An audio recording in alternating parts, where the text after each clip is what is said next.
அனைவருக்கும் வணக்கம்.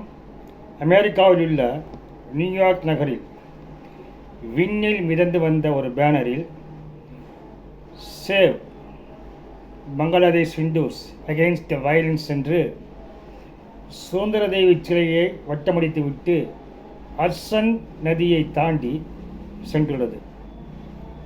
இந்த பேனரை பறக்கவிட்டவர்கள் அமெரிக்க இந்துக்கள் குழுவின் சார்பாக பங்கஜ் மிஸ்ரா என்பவர் இந்த நிகழ்ச்சியை ஏற்பாடு செய்துள்ளார்.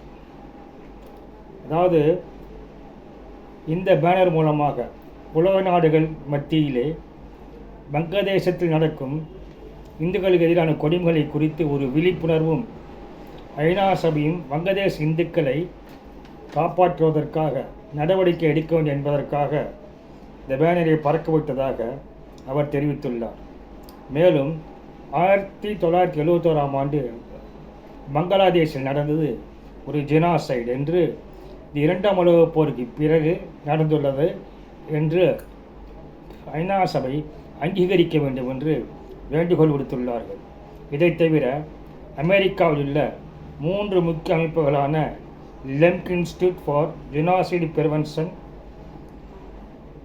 2வது ஜெனோசைடு வாட்ச் மற்றும் 3வது Institutional Coalition of Sites of Conscience என்ற அமைப்புகள் 1971ஆம் ஆண்டு பங்களாதேஷில் நடந்தது ஒரு ஜெனோசைடு என்று ஏற்கனவே அங்கீகரித்துள்ளது.